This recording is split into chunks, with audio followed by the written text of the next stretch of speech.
ایک جوہری تھا سنہرا، تو اس نے مختلف ڈبیاں کھول کے لوگوں کے سامنے رکھی اور ایک موتی نکال کر کے کہا کہ یہ موتی شب افروز ہے، رات کو چمکتا ہے، اور اس وقت دنیا کے اوپر جو قیمتی ترین موتی ہیں ان میں سے ایک موتی یہ میرے پاس ہے۔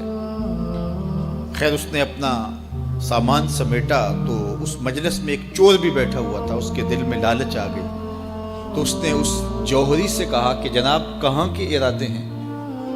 تو اس نے کہا کہ میں بمبئی جا رہا ہوں۔ اس نے کہا واہ واہ کیا اچھا ہوا، میں بھی تو بمبئی جا رہا ہوں، تو چلو اکٹھا سفر ہوگا۔ وہ جوہری سمجھ گیا اس کی نیت کے کھوٹ کو کہ یہ میرا ہم سفر تو نہیں ہے، اس کا دل آ گیا ہے اس موتی پہ اور مجھ سے ہر صورت یہ موتی چرانا چاہتا ہے۔ لیکن وہ بھی بڑا سمجھدار تھا، اس نے کہا آ جائیے کوئی بات نہیں۔ سفر چلتا رہا، رات ہوئی، جب سامان اتارا اور سونے کی تیاری کی تو وہ جو اس نیت سے ساتھ ہم سفر بنا تھا اس نے بھی اپنی قمیض اتار کے لٹکا دی، اور اس جوہری نے بھی۔ اس جوہری نے یوں کیا کہ نظر بچا کے وہ ڈبیا قیمتی موتی والی نکال کر کے اس کی جیب میں ڈال دی اور خود بے فکر ہو کے سو گیا۔ جب یہ خراٹے لینے لگا تو چور اٹھا، اس کا سامان ٹٹولا، اس کی جیبیں دیکھی، سارا دیکھتا رہا۔ خیر دن چڑھ گیا، جوہری اٹھا، اس نے نظر بچا کر کے اس کی جیب میں ہاتھ ڈال کر کے وہ موتی اپنی جیب میں ڈال لیا۔ صبح جب ناشتے پہ بیٹھے تو اس چور نے باتوں ہی باتوں میں بات کی، وہ آپ کے موتی کی چمک شمک نظر نہیں آئی رات۔ تو وہ ہنس کے کہنے لگا نہیں میرے پاس ہی تو تھا، وہ جیب سے نکال کے سامنے رکھ دیا۔ دل ہی دل میں بڑا حیرت زدہ ہوا، میں نے تو سارا ٹٹولا، یہ اگر کہیں تھا تو مجھے کیوں نہیں ملا؟ چلو آج سے۔ اگلا دن آیا تو پھر اس نے قمیض اتار کے رکھی اور اس نے نظر بچا کے اس کی قمیض میں وہ موتی ڈال دیا اور خود بے فکر ہو کے سو گیا۔ یہ ساری رات اس کے سامان میں، اس کے لباس میں تلاش کرتا رہا اور وہ مزے سے سویا رہا۔ صبح اٹھا اور نظر بچا کے اپنی جیب میں ڈال لیا۔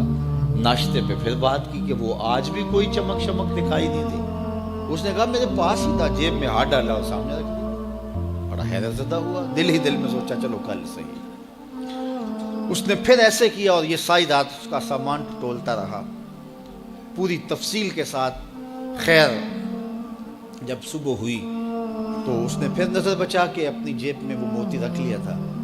تو اس نے پوچھا وہ رات والا موتی آپ کا نظر نہیں آیا جس کو آپ کہتے تھے چمکتا ہے؟ کہا وہ ڈبیا میں رکھا ہے اس لیے چمک دکھائی نہیں دی، تھا تو میرے پاس ہی، اور جیب میں ہاتھ ڈالا سامنے رکھ دیا۔ یہ سر پکڑ کے بیٹھ گیا، میں روز اس کی جیب ٹٹولتا ہوں، سامان بھی دیکھتا ہوں، یہ رکھتا کہاں ہے؟